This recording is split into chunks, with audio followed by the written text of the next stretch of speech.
Welcome, welcome. What's going We on? back. What's We back. happening? Thursday, November 10th. We back at it again. The man and man pod on one half. AB Antoine Bethea. Got my co-host in Indy Yes, sir. live. Darius Butler. Live from the Thunderdome, baby. D Butt. What's going on, my guy? How's your morning? Hey, going good, man. Morning is good. Had my coffee. Didn't get a workout. I had a plan to get a workout early, but I'm get one in the afternoon after the show. But it's always a good day. Live from the FanDuel Thunderdome, of course, like I am every Thursday. Week 10 already, man. Week Flying 10 by. starting tonight.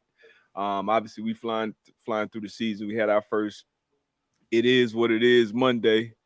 And then obviously part of that conversation was the Colts and where they were at with their coaching and all that stuff. And obviously we've had a whole lot of news since then that we're gonna get into. But week is going good, man. Eventful, very eventful. What about yours? Man, good. It's been good. Back at the parentals, man, for a day or two, man, NVA. Okay. But other than that, man, all is well. All is well, man. Like you said, ready to jump into the show. Talk about our Colts, our man Jeff Saturday. Um, get your thoughts on that. Yeah. Want to get everybody thoughts that's in the that's watching in the comment section. Want to get their thoughts as well, man. But again, man, I think we're ready for a good Thursday show. Yeah, so we're gonna talk about that. Posted on the IG store. We're gonna talk about that. Also gonna preview a few of these games. As you guys know, we go live Monday, Thursday, 10 a.m. Eastern Standard Time, for an hour, but then a little hour some change usually. But Saturday we do like a quick, probably 20, 25, 30-minute pick show. We go through every game of the week. We obviously pick who we think gonna win, and then what we think against the spread. So, at the halfway point already, man. So I'm ready. I'm ready to get rolling, man. You got you can see the comments. You got the controls there. I hate not seeing the comments. They be on one. But let's get to it, man. Let's get it, man. We see y'all on the other side. Yes, sir.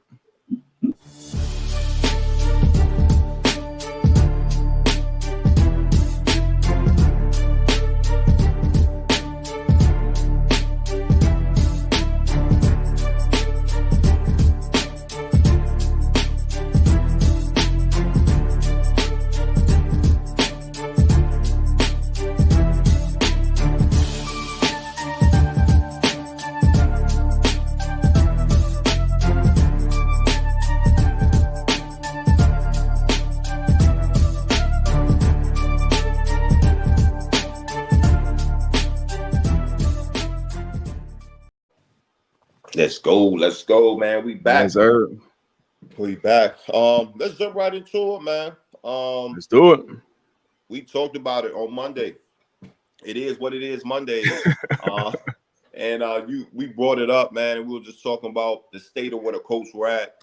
I'm gonna show a clip from Monday's show as far as the Colts reset, and I got D Butt talking about our Colts. Listen up. So what's the answer? O-line not playing well at all. 9 sacks.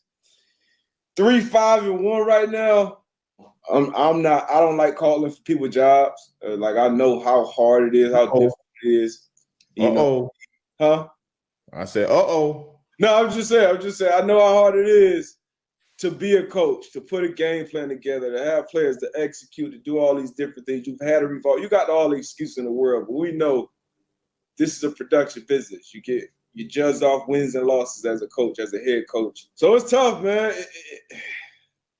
It's tough, right? Like I said, I ain't gonna call for nobody's job, but it's ugly right now. It's ugly right now. It's almost time. I feel like that is what it is right now. Now you are in a division where, you don't have no runaway teams there, but it looked like it's time to hit that reset button in Indy, man. Damn, man. And I think Ursay might have been tapped in. Hey, he might have been, man. What was your I don't think you were surprised at this move, but do you think it was a good move or the right move? How you feel after the fact as far as coming out saying Frank Reich is out as Colts head coach? Yeah, man. Like I said, I know how hard it is. We know how hard it is, being in those buildings for as long as we were in those buildings. Yeah. So it's hard, man. It's hard for everybody in there.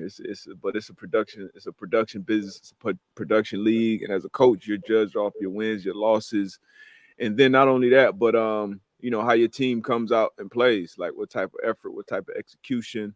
We've been talking about this honestly since last year, since you came to Indy. It was in Lucas Oil for that Raiders game. We Yeah. had conversations after that when Frank and Chris got extended.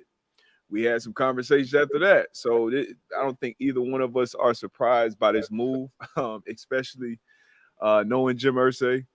He is, one of one, but he definitely wants success. It feels like he knows exactly, what that's supposed to look, smell, and feel like. And it wasn't getting done, and we had to put out a piss poor outing against New England. So like I said, I never want to be the guy that says, "Hey, fire this guy. This is the answer," because now you're in a situation where you bring in Jeff Saturday, which was shocking. Interim head coach who hasn't really been in the building, hasn't been a full-time coach, no NFL coaching experience, no college experience. You bring in midway through the season, and then you have no one on the staff who has called plays before, who called offensive plays before. So you got Parks Frazier calling plays, Sam Ellinger at quarterback, one of the worst performing offensive lines in the league right now. So Jeff is gonna have his hands full, but I'm rooting for him. One of your former teammates, you know much more about him than I do. So I guess that was my thoughts on the Frank firing. What's your thoughts on that? And then to piggyback on that, the Jeff Saturday hiring. Yeah, I think you hit it right on the head, D-Buck, as far as the fine, right? You file the OC first, and then again, to your point, if you look at the setup of the roster, you really can't point the fingers. Well, you can point fingers. I'll say that. You can point fingers, but would that be the right thing to do? As a head coach, regardless of what that roster looks like you said, you got to have your guys ready to play. You got to put a product out there that looks like, it's competitive. And for the past couple of weeks, it hasn't looked like that for our coach. You know what I mean? Again, to Frank's, the Frank's maybe in his eyes, he's like, man, you see what I gotta work with. You know what I'm saying? So again, man, it's you can look on both sides and be like, was that the right decision? I think it was. Unfortunately, Frank obviously is a great guy, great dude. But again, man, this is a production business, like you said. And on to your point with the Jeff Saturday, again, I think a lot of people were surprised by this hire. Being that Jeff Saturday wasn't on the staff. A lot of people, I think everybody was surprised by it. Were you not surprised? You got Gus Bradley on the staff. You got I was Ventrone. I was Fox, yeah. Because to your point, like I don't think I've never seen an interim coach be hired that's not on the staff. 99% of the time there's somebody that's familiar with the guys that's on the team, what's going on in the building at that current time. But again, we talk about it. I know you talk about it a lot as far as like relationships, like business. This is based on relationships, and we know Jim Irsay and Jeff Saturday have a great relationship. Jeff Saturday playing 13 years for the Colts. He's in the Ring of Honor. Again, like you said, one of my former teammates, when I came in that locker room, he was one of the leaders. I would probably say the most vocal leader in our locker room during my time. I know we had Peyton, you had Freeney, you had Mathis, but Jeff Saturday, I would say, was that guy, was that leader. So again, I know that's interesting. I don't think a lot of people know that. Yeah, a lot of people might not know that. Like when it came time to be vocal and somebody stand up in front of the team and talk about things that's going on in our locker room, Jeff Saturday was that guy. And once we get done talking, I'm definitely gonna see. We're gonna play a clip of his press conference, and you can tell that this guy, he knows what he's talking about when it comes as far as X's and O's, how to lead men. But to your point, it was surprising knowing that he does not have a lot of coaching experience. But hey, we're gonna see where the chips fall. like you said, I'm wishing the best for Jeff Saturday, and our coach, and we can see where it goes from here. But right here, man, we're gonna listen to Jeff talk a little bit. We're gonna get the people's reaction. Here's the deal. Everybody talks about I'm completely comfortable in who I am as a man, bro. I know I can lead men. I know the game of football, and I'm passionate about it. I have no fear about, are you as qualified as somebody else, bro? I spent 14 years in a locker room. I went to the playoffs 12 times. I got 5 dudes in the Hall of Fame that play with it. You don't think I've seen greatness? You don't think I've seen how people prepare, how they coach, how they GM, how they work? I mean, won Super Bowls, been to 2. Like, here's the deal, man. None of us are promised a good job. I may be terrible at this. And after 8 games, I'll say, God bless you. I am no good. I may be really good at it. I got no idea. But I dang sure ain't going to back down. I can tell you that. Hey, talk your shit, Jeff. Hey. Talk your fort. Hey, bro. I spent 14 years in this league, been to playoffs 12 times. Played with 5 Hall of Famers. That's just the guys that are already in. It'll be more, you included. But yeah, I watched a little more than that. I watched a few clips from that press conference and wasn't surprised at all by how he came off. I think that's the same type of reaction that he'll get from that locker room as well. You know, because you want somebody that's going to be real, that's going to be authentic, that got your best interests at heart, and also knows what they're doing. Now, can they say he knows what he's doing from a coaching standpoint in the National Football League? No, but this dude played, center for 14 years once again. And while guys, he left college and went and did that for 14 years, and other guys who have all this coaching experience, went and became a GA at 21, 22 years old when they just weren't good enough to continue to play the game anymore. And that's how they got their experience. So, yeah, you give me a Jeff Saturday, Antoine Bethea, one of y'all any day of the week to at least get a shot, because we see a lot of guys get a shot and go out there and trick it off. And a guy like Josh McDaniels, great play caller, has proven that time and time again, and he could do that at a very, very high level. But can you lead men? That's the job of a head coach. Good times, bad times, mediocre, not being complacent, got to get better. Practices, training camp, all these different things. Talking to the media, because when you're talking to the media as a head coach, you're also talking to your players. You're also talking to the fan base. You're also talking to your opponents. So I think he's got all that stuff knocked out, and now he just got to get experience on the job. This is a crazy opportunity, but Jim Irsay is one of one. So he made the call, and I know a lot of people are upset because there are other qualified candidates on that staff that could have, gotten the call. Once again, it comes down to relationships, and I'm definitely the root for Jeff. But what does, because you got a first-time play caller in Parks Frazier, who literally his first time he was an assistant to Frank. He was an assistant quarterbacks coach. Now he'll be calling plays on Sunday. You got Sam Ellinger, young quarterback, playing, obviously. What does success look like, in your opinion, for Jeff Saturday and this staff and this team for the rest of the season? Man, great question. Great question. I think success, going out there and playing better. Okay. I mean, it really is just it wasn't looking good, right? So if I feel like you can go out here, the guys are playing better, you put a better product out there, and we have what, 8 games left? Yep, I believe they're 3-5-1. 3-5-1. We have 8 games left. Again, if you show where a team is going in a trajectory as far as going up, playing harder, making plays, playing with more passion, and Jeff Saturday and the coach can, if you can go 500 in these last 8 games, man, we might have some. We might be looking at something. Oh, he go 500, shit.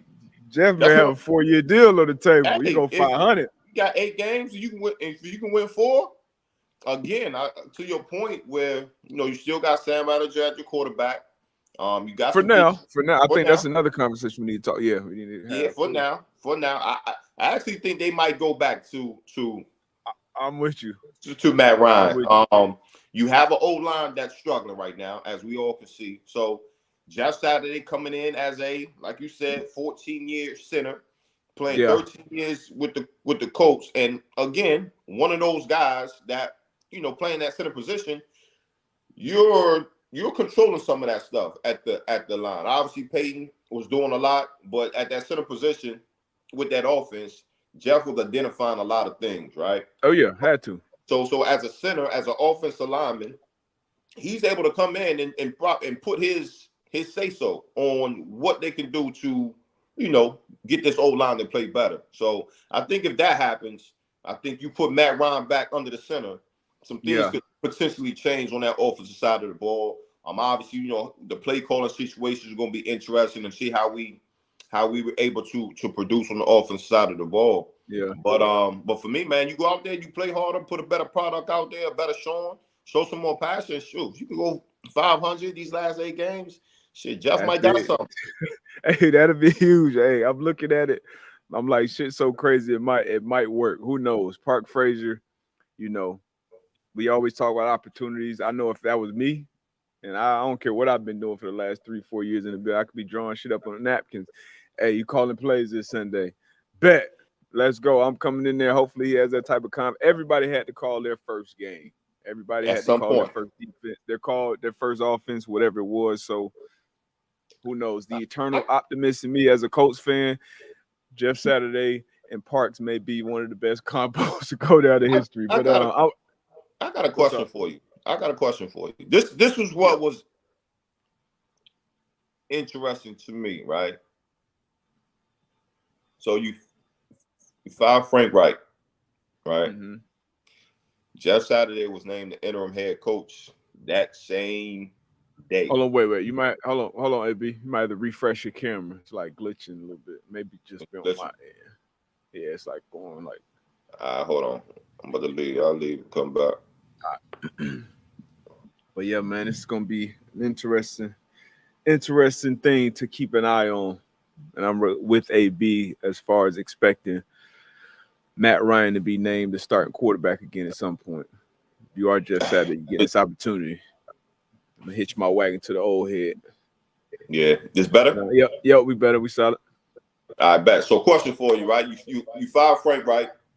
Jeff Saturday is hired the same day as interim. Like, was this something that's been? Obviously, this is something that's been talked about. I think so.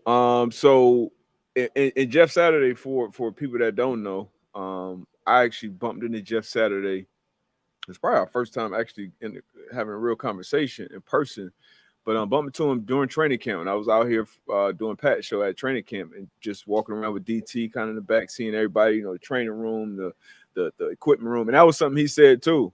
For people that don't know, like those people that are doing what they're doing in the Colts organization outside of the coaching staff, like those people have been in place for since Jeff Saturday was there. You know what I mean? Those same people. So that was a part of his pressure too. Like, hey, these are my people. Like I had kids with my wife here, raised my kids here. Like this is my place. So that's another part of it. And he was a consultant that spent time with the team in training camp as well. So I'm sure him and Irsay, how Irsay are with some of his players. I'm sure they had a bunch of conversations. He was just in town for Tyreek Glenn going into the Ring of Honor.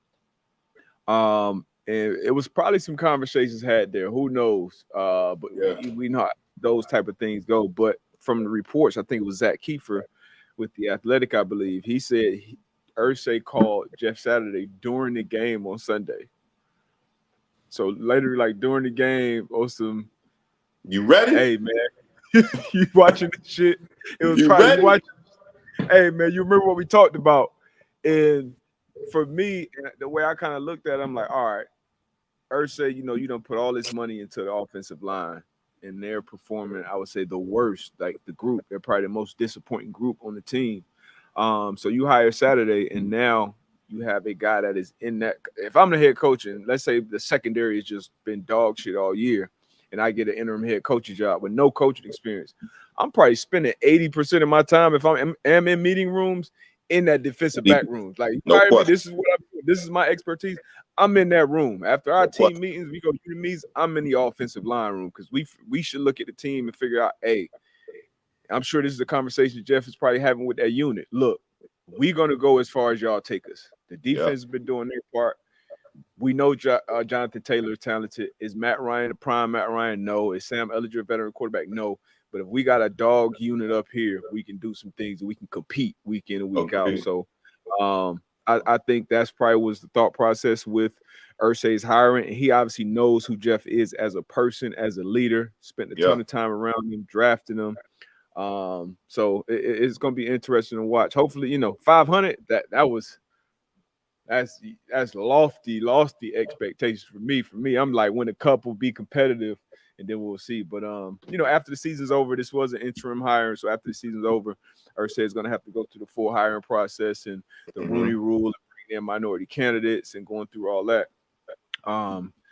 So interested to keep our eye on though. Colts, if they ain't doing anything else, they keeping us entertained right now. Yeah, a lot of Colts fans are embarrassed right now. Man, we actually did a poll. We did a poll on the Jeff Saturday hire. 64% said they liked it. 36% said they did not like the Jeff Saturday hire. So that's from the Man to Man Pod community poll. Yeah, man. I mean, we shall see, man. Everybody got a shot. Nathaniel Hackett, Josh McDaniels, all these, good and bad. You see what Mike McDaniel was doing down there. He had never called plays. He had never done anything. Obviously been coach for a while, but it's gonna be interesting, man. But obviously I'm rooting for the Colts. I'm optimistic about it. And being a former player who sees himself getting into coaching at some point, I'm rooting for Jeff. Yeah. Good stuff, man. Obviously tonight, Thursday night, man. We got Thursday night football. You got the Falcons, man. Falcons at the Panthers. Falcons 2.5 points favorite, man. Just a couple weeks ago, man. These two teams played in Atlanta. Yeah, great game. Came down to the final, overtime. Are we gonna have an exciting game tonight? I think it's gonna be a close one. I don't know about exciting. I think it is gonna be a close one. These, my expectations for these Thursday night games are low right now. But I feel like the Falcons, obviously you're sitting. I think they're sitting are they tied for the number one still in the division, 4-5 right now? They are. Well, no. Yeah, so they get it. Yeah, I think they are. Yeah. Yeah, I think them and the Bucks have the same record. So if they get this win, obviously this is the first game playing on week 10. They go in, get this week. Hey, we sitting at the top of the division right now. Obviously, we got to go on the road, but that's right up the street, somewhere we're comfortable playing. We go and get this win. Should be an ugly weather game, so bet accordingly. Ugly weather game. Hurricane Nicole is out there. I hope everyone is being safe. I know some people have been, impacted in South Florida where I'm from. It was just really, rain and a little wind here and there, but it will be an ugly weather game. So I just think Falcons, that run game, they've been covering and fighting and playing well all season. Panthers got a good run game too, but I'm going with the Falcons in this one. Mariota, that offense, Patterson back. I got the Falcons in this one to win 2.5. I'll take them to win the cover. Yeah, I got the Falcons tonight, man. The Panthers coming off an ugly showing on Sunday against the Cincinnati Bengals, man. So again, I feel like at this point of the season, it could go either which way for the Panthers. Again, ugly showing against the Bengals. So I'm gonna go with the Falcons as well. I think they're playing solid. I think they're playing better this year than in years past. I would say the past 2 years. So I'm definitely gonna go to Falcons winning, and I got them covering tonight. So we're on the same wave. Cordell Patterson for sure. Cordell Patterson for sure. Anytime touchdown score tonight. Yeah, I put him in. Him and Foreman from the Panthers. Another one I was considering was Marcus Mariota. I'm gonna take his over rushing prop. I'll probably try to get him an alternate like 40, 50, something like that. But yeah, it should be an ugly weather game. So passing game obviously going to be impacted. Kicking game is going to be impacted. I got Cool on my damn fantasy team. So who you got? Yeah, man. Who you got on your fantasy team? Young Cool, the kicker, Falcons kicker. Say his name again. Nah, man, I'm messing my man name up. I didn't hear you, brother. That's what I thought it's Young Cool. It's Cool, right? K-O-O? K.O. Okay. Cool. Yeah, man, it's cool, man. Stop fucking with me, man. What else we got, man? What other matchups we got this weekend, man? Man, this a matchup right here. We got the Seahawks at the Bucks, and surprisingly, here the Bucks are 3-point favorites. Seahawks again, led by Geno Smith, having a hell of a season. Again, should be MVP talks. Bucks 4-5, coming off a win against the Los Angeles Rams on this past Sunday. Bucks 4-5. We just talked about them. Tied with the lead with the Atlanta Falcons. Mm-hmm. Surprisingly though, Bucks 3-point favorite. This is surprising. I'm going Seahawks here, and I have them covering. But Vegas must know something we don't know. This is surprising. Maybe this is just the Brady effect, and this is the same. Remember the conversation we had? It might have been Monday.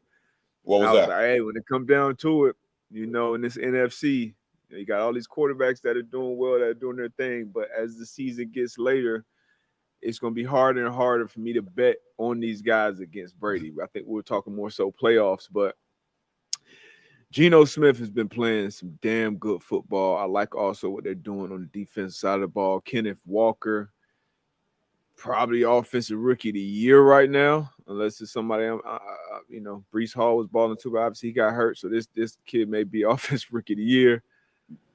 I think I might be with you, man. Seahawks getting 3 points on the road. Obviously a long trip. Bucks coming off a nail biter, last minute drive. It's Brady, man. Brady post divorce announcement. Look at here, man. Don't look too deep into it. You seen he might not lose another game. Hey, I would not be surprised about that. Hey, it might do something to him. Like, you know what I'm saying? Hey, look, I done signed the papers. I done got that shit over with. I'm done with it. I'm about to go out here and whoop somebody. But nah, Seahawks win. Seahawks playing good, man. Damn. You know what? Y'all got to tune into the Saturday show for my pick on this one. And I'm gonna be honest with you. I'm leaning with the Bucks because that same conversation we had about the Falcons going into this one as far as taking the lead in that NFC South.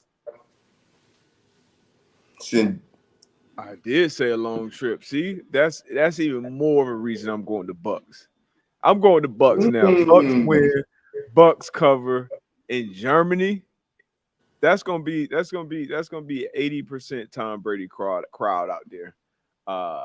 I played in London with the Patriots my rookie year, and it was a home game for sure. Played against the Bucks actually, but give me the Bucks. I know where I'm going in this one. Bucks end up 5-5.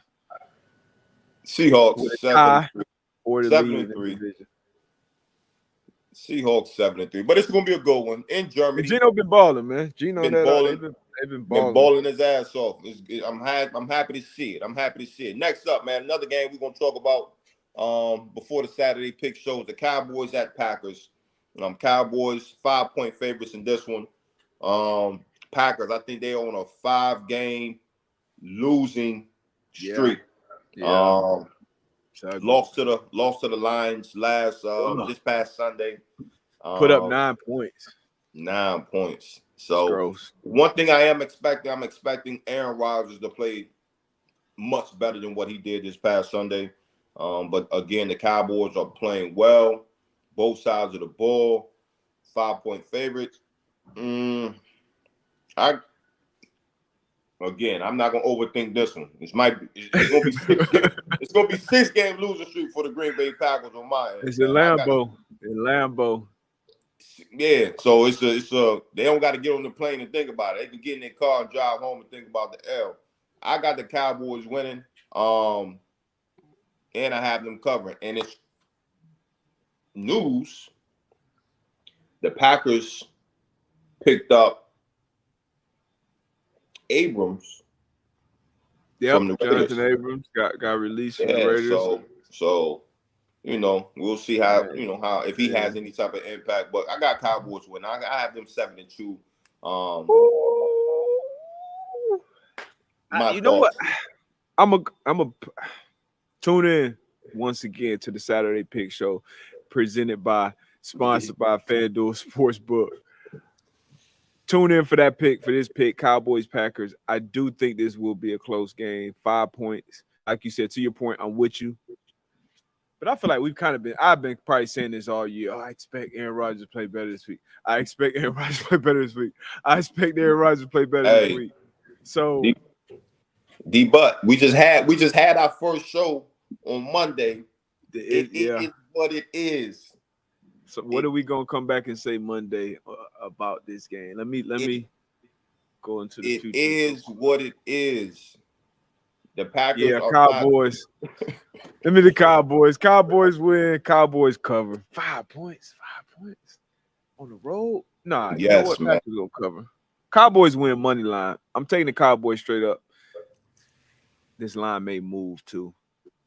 I'm taking the Cowboys straight up, but I'll let y'all know Sunday afternoon where I'm going with this against the spread. Y'all already know where AB going. Shit, I've been watching these games. No suspense at all. Yeah, but tune into our Saturday Pick Show to get to some other our results as far as our picks on these upcoming games on Sunday. Again, like D-Bus said earlier in the show, 25-30 minutes. Talk about the matchups, who we like, who we don't like. Do we like the spread? Do we not like the spread? Again, tune in on Saturday. We got we got more updates as far as injuries and stuff go on by Saturday. So it's always good conversation, good talk. No, for sure. We got some M2M live questions. Oh, let's get it. We got some questions, so we definitely want to tap into that. Again, if you have any questions, hashtag M2M live. Myself and D-Butt will answer them live on the show like we're about to do now. Shout out to our guy Nick Scroggins, M2M live. Do you think the NFL will ever have an active player be a position coach? Shit, we already have those, my guy. It might not be official, but trust me, in those meeting rooms, we have active players who are leading those meeting rooms and are coaches. Yes. A second coach, 1,000. A third coach. I know D-Buck was a coach in the meet room. I know I've kind of played that. Well, I'm not gonna say kind of. I played that role as well.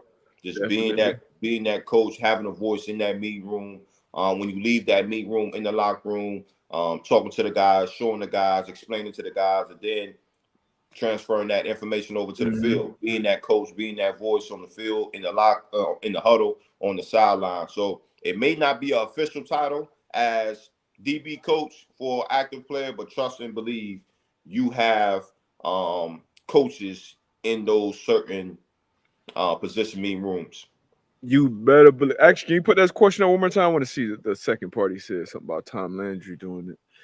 Tom Landry did it in his last year with the Giants. Fun fact, the Giants at one time had Vince Lombardi as his offensive coordinator and Tom Landry as his defense coordinator. Didn't know that. That is a fun fact. I did not know that. Historical NFL fact. But yeah, to AB's point, it's a bunch of players doing that right now in those meet rooms. Jeff Saturday, I'm sure, was an O-line coach. And it's not like the other players around him, didn't know what they were doing. But when you're playing offensive line, when you're playing DB, when you're playing quarterback, like your success, most positions, honestly, your success is reliant upon those other people being in the right place, doing what they're doing so that you can play faster. And you got to coach them up throughout the week to make sure that we're in the right place doing things. Sometimes good coaches, I think this is a thing that good coaches do. So it's really not a knock on the actual position coach that are in those rooms. But if you got an Antoine Bethea who's been in the league and it going on his 11th year, and you may be a second year DB coach, like you should come and you should lean on that player for his knowledge and his insight as far as game plan. Hey, third down, red area. You know, what have you done before? What do you do? What we got a young player that we got to play. How can we help him? What can we do? What would you do in that position when you were in it? So it's a lot of questions that you can ask and a lot of knowledge and insight that you can get from those players. Will they ever be on the payroll as an coach, as a player as well? No, they won't. They're going to be paid as a player, and you just do the extra. That's just how it is. So to answer your question, no. But in reality, it's a bunch of position coaches out there already suited up. No doubt. Great question. Mm-hmm. Got another question here from Jeff B at Wrestling Panda. Does Josh Allen potentially missing a game or two shake things up in the AFC, considering they still don't have any divisional wins? Look,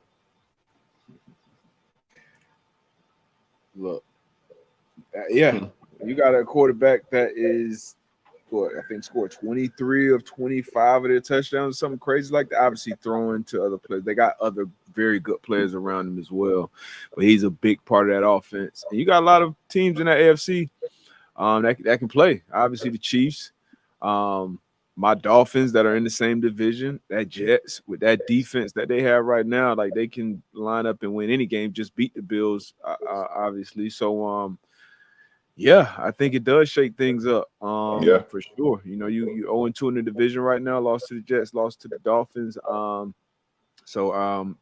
would be interested in how you would handle this injury. How, like, would you rest him for 2-3 games, let him get full? He got a UCL sprain, I believe. So I know with an MCL sprain I've had before. It's kind of like a grade 2 or something. It's one of those things that heals on its own if you give it time. But how would you handle who's their backup quarterback? I forgot already. Case Man, I was thinking about this yesterday. I would rest him. I would sit him for a week or two. I know it's tough, again, not having any divisional wins. Mm-hmm. I think they're sitting at 6-2 right now. Find out who's backup quarterback. Yeah, Case Keenum. Case Keenum. So I would. Case Keenum can win games. He's been a starter in this league, been a backup for a while. Like Case will definitely win some games. Because I know they definitely see themselves making it to the playoffs and hopefully playing into February.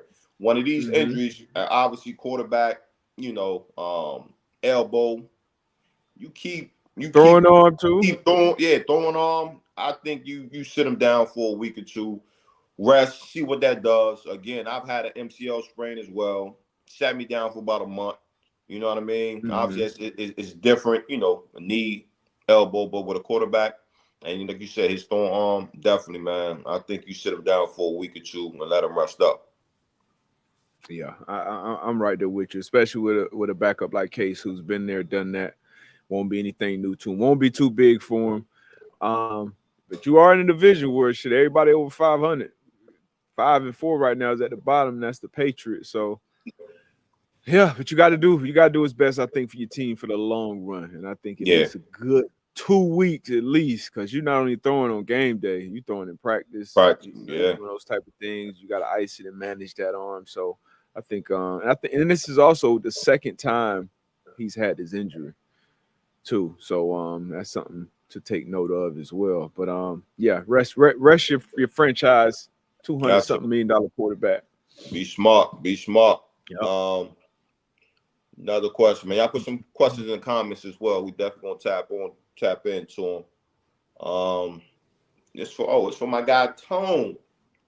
If you were an owner / GM and fired your coach, you have to hire one of your former teammates to be the new head coach. Who's getting the job? Oh shit! All right, let's eliminate each other first. Yep. So I can't say A, B. You can't say me. Yep. I'm going with 18, man. I'm going with you go with P. Yeah, that's a good. I'm going with P, man. Again, that's just going to be, somebody that when you walk up in front of the room and you speak, guys are going to listen. Mm-hmm. Guys are going, sit up, and it's going to be all ears. Guys are going to be attentive. Again, it's a guy that's done it at the highest level. It's a guy that is knowledgeable about the game. The time, the effort that he put into it, he's going to put into it the same way in the head coaching role. So again, I think mine was easy. It was no brainer. There's definitely some other guys I could have went with. Yeah. But sure, I'm gonna go with 18, man. I'm gonna go with the sheriff. It'll be one or two for me. Either Gerard Mayo, okay, who's on the coaching staff right now in New England, and probably will be a head coach pretty soon. 757 legend. Yeah. Well, you know what I mean? Once obviously had a great career, but it's been a leader from day one. Came in, had an older team, but as a young player was able to lead a veteran Patriots team. So Gerard Mayo, and then another one who probably surprised a lot of people, Vince Wilfork. Vince Wilfork was one of those guys who demanded respect from everybody. Everybody that was around him respected him at a high level, and his understanding of the game was next level, even for a nose tackle. Like, it was almost half the games we went in, he had some type of tell or something he saw on film for the DBs. Well, hey, look at me. I'm gonna give you this. If it's run, I'm gonna give you this. If it's pass, and we would have certain checks, like near and far checks, based off something that Vince, saw on film study. So it's a lot. It's a lot of guys I think would be good coaches, but for some reason, those two guys jumped in front of mine: Vince Wilfork and Gerard Mayo. Man, it's funny you say that as far as like the D linemen, right? So Freeney and Mathis, man, they used to give us tips all the time, right? So their thing was like, look, we wanted to get these tips so we know, okay, we can put our ears back and we can go get this quarterback. You know what I mean? So it would be the most subtle things that they would tell us, right? So they would say it in the meet room, like a defense meet room, like, hey, if this offensive tackle heel is up, hey, it's pass. So we look, I'm like, shit, I can't. It looked the same here, but they just kind of had the eye for it. So again, the same thing. They were like, look, hey, we can give you a tap on the hip, man, or we'll give you something, or a sign or a tell to let you know, hey, be prepared for pass or be prepared for run. So it's crazy that you say that Vince was able to do that, because in those same meet rooms, man, 93 and 98, and other guys, we had Booker McFarland and stuff like that would do the same thing. So that's dope to hear. Yeah, he was, obviously a film head, but he'd get up over that ball. And sometimes he'd be in the game, during the game, come second quarter, he'd be like, all right, this is what they doing. This guard is the tail, or this the center, or whoever. And, he'll give us a Rabbit or Eagle call or Army or Air Force, Navy, whatever it was for that week, we'll have something. But another one just popped in my mind too, Mike Adams. Mike Adams played in the league for a long, long time at safety. Yeah. Mike Adams will be another really good one. Good question, though. Good question, Tone. Great question. You got any other storylines in the National Football League that we missing? What else? What else haven't we talked? What's transpired these last 3 days outside of our Colts have been dominated with the Saturday news. Front line. It's been light, man. It's been light in the league right now as far as news.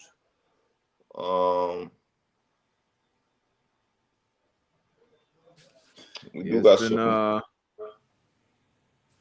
Mr. Peabody had a good question. What about the sudden Kyler and Stafford injuries?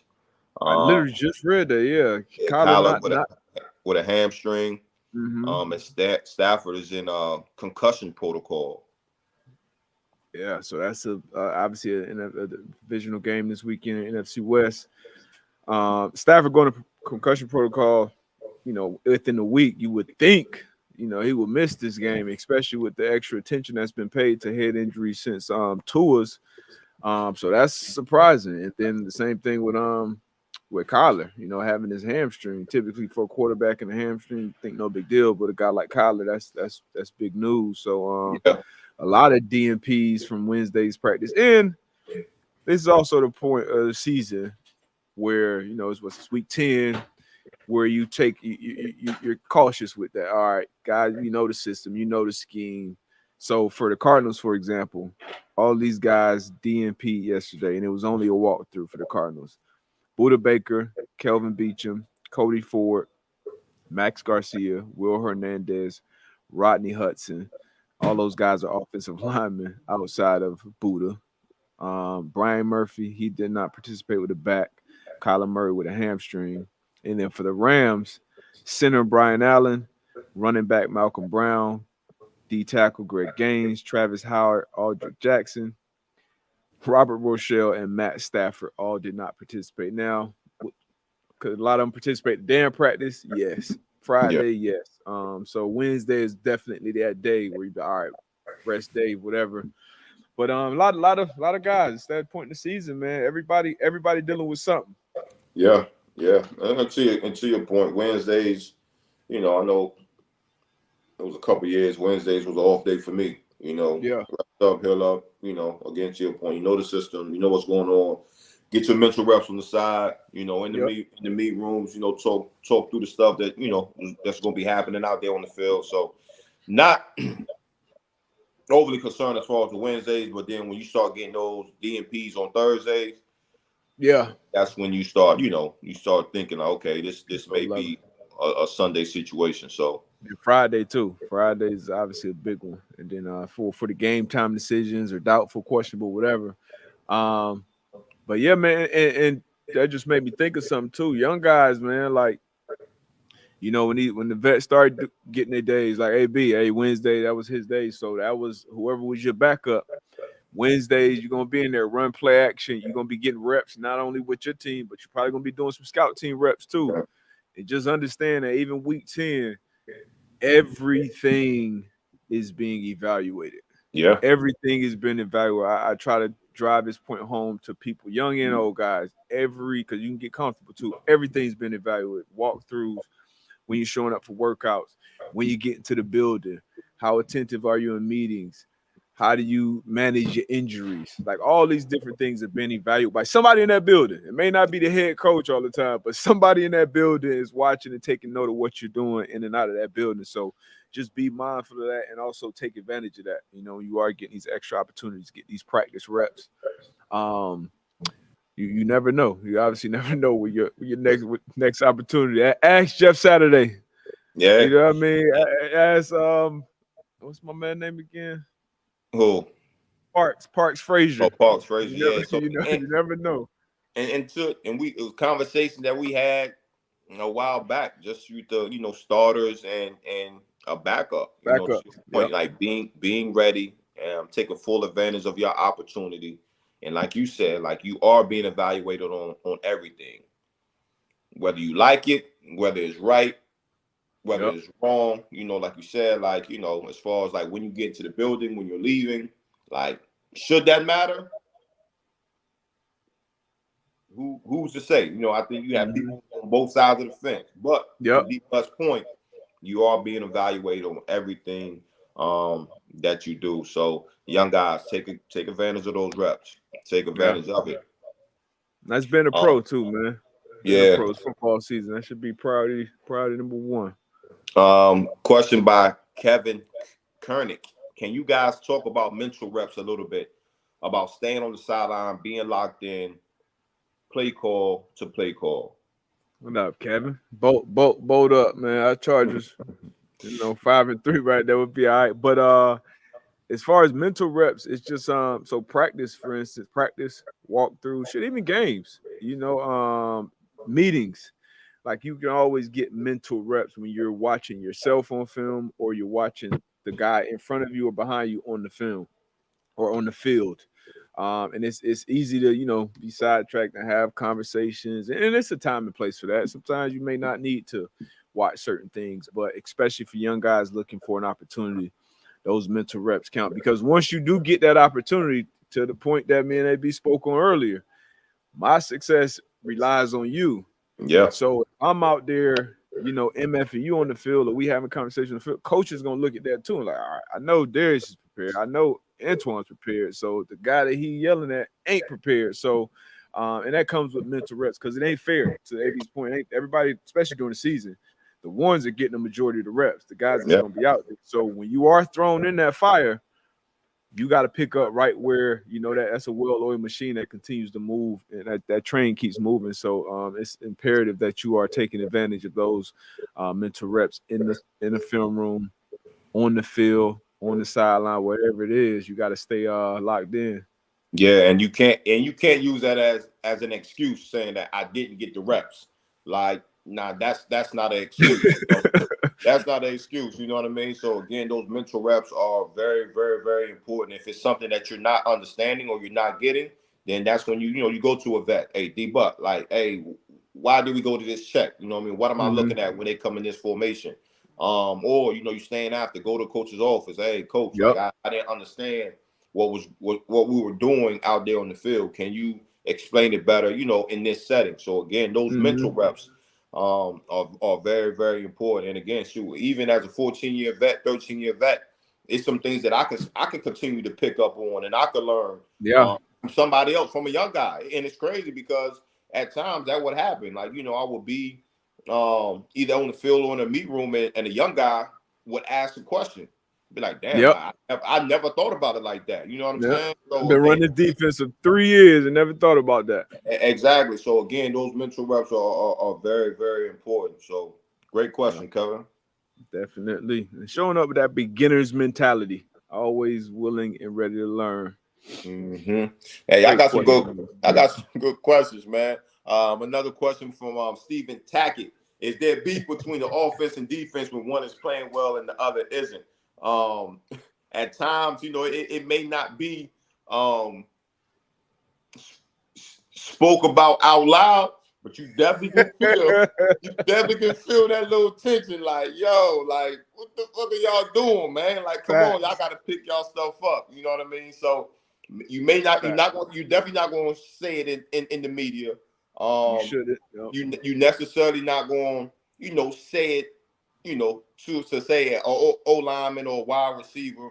But maybe if you and that wide receiver are cool, y'all tight, the wide receiver know, like, man, I know y'all over there talking shit about us. And yeah, you damn right we talking shit about y'all. Like, like pick it up. You know what I'm saying? Like, but again, as far as like a group setting where the defense is just going blatantly call out the offense for not playing good or vice versa, that's not going to happen. But best believe on either side, you know what's happening. Quick story. My rookie year, we started off 9-0, on fire, right? On fire. But our run defense was probably the worst. I think we were probably 30, 31, 32. I'll say bottom 3, 4 as far as stopping the run. And that's something that we knew, right? And that's also something we knew our offense knew and everybody else knew. So again, we played Jacksonville one game. Fred, Taylor, and Jones Drew. I think they ran for they could have ran 280, close to 280, almost 300 yards. So to that point, it was like we knew we were some shit against the run. We knew that. We also knew the offense knew that. Hey, our defense is some shit against the run. But again, it was one of the things, like, it wasn't said directly to us, but we definitely felt that heat coming from the offensive side. You feel it for sure. And you know before anybody else know. If y'all ain't get the job done, y'all not getting off the field, y'all giving up touchdowns, big plays, whatever it may be. And then maybe, depending on the coach, he may throw some subliminals out there. All right, we're gonna have to score a bunch of points this weekend. We're gonna have to do this. So I think about a team like the Broncos, for instance, this year. Like, you look at the defense that has held damn near every opponent they've played under 20 points. Yeah. And they're sitting at whatever record they're sitting at. Like, as that offense, like, hey, especially, you got a quarterback that's been paid, that's been in the league for a while. It ain't like you got a rookie quarterback trying to figure it out. So you feel that, it, man. And then depending on if the team is older or younger, maybe more of those conversations come to the front, or maybe it happened in practice, man. All right, y'all tighten that shit. That's why y'all ain't doing. Y'all asking for the scout team to chill out. Y'all get out on Sunday and get your ass on. That's that shit right there. So it's definitely there. The tension's there, like to AB's point, depending on the relationships on that team. what's said is said. I prefer it being said out loud, outside of, being little pockets of the locker room. Hey, man, the offense, the coach ain't got this person playing or this, that, the third. Nah, call that shit out on the field, and then everybody gets better. But to answer your question, I think me and AB would both answer like, yeah, it's there. But once again, you want that to stay internal. You want that to stay in the building. It was a situation where Jalen Ramsey spoke on having to go back out on the field this past weekend. He felt like defense made a play and it should have been over. To his point, he's right. It should have been over. You get a ball back to your offense at that point in the game. But it's football. Sometimes they fuck up too, and you got to get back out there and close it out. So keep that stuff internal as much as possible. Ah, damn! Hey. Yo, you talking about damn near 300. Tone gonna go and look that shit up. God. Yeah. That game was ugly, bro. Ugly. 375 yards. I had one of them in college. That Pat White. It's nothing worth. I'd have had 500 thrown on me. Pittsburgh, Big Ben. But it's nothing more demoralizing than the team handing that ball off and just running it down your throat. And they're about to hand the ball off. You got 8 in the box. You got 8 in the box. You got 9 in the box. Everything they drawing up is goal. I'm like, yo, like, come on, yo. Like, this can't be life right now, yo. It can't be life. It can't be life. Hey, it's nothing worse than that, man. It's not. That's demoralizing. I remember a coach telling me, "Hey, we ain't the offense. We can't punt. Like we gotta stop motherfucking some point. We can't go out there 3 plays and shit. We wasn't good enough punt. No, they gonna keep running that shit. That 375. I know that. 8.9 a carry. Y'all, that's how y'all looking, right? Just how Nick looking on that picture. y'all both look. Yeah, parts in the face. Post game, man. Bro, wear off and everything when that shit going down. And we was in J-Ville. It was crazy. It was crazy. They put 50 on us in J-Ville before though, so that had to be worse than that. And y'all won the Super Bowl, so nobody remember that shit. It got a little better. It got a little better, man. Damn, they gave us the we won 50 chance in Duval. That was the low point in my career. I was mic'd up that game too. That's that full shadow video.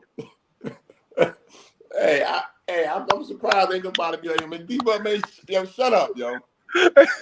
Hey, get this shit out. Chill. Stop following me, man. This shit over with.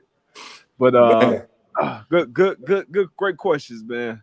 Great questions. Appreciate y'all obviously for rocking with us. Another episode Thursday from me live from the Thunderdome. AB's on the road. I told y'all AB was gonna be somewhere. AB on the road as well. We'll see y'all again with our Saturday's Pick Show. Podcast is sponsored by FanDuel Sportsbook. We're gonna have a read for y'all and the code for y'all is coming Monday. Yes, sir. You know what I mean? Yes, sir. So again, man, like D-Bus said, we appreciate y'all. Happy Thursday. Tune in to the Thursday night football. Tonight, Carolina Panthers, Atlanta Falcons. Again, y'all be ready for the Saturday Pick Show, man to man. Yep. Brought to you by FanDuel Sportsbook. Yes, sir.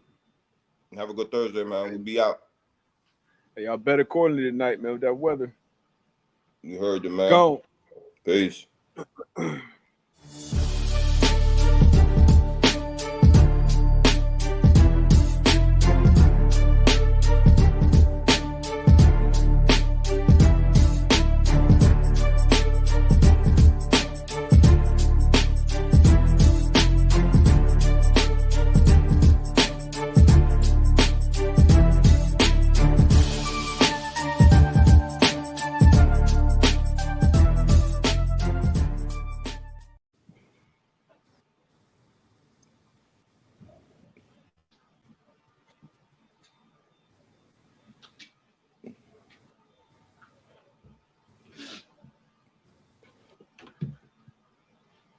We gone.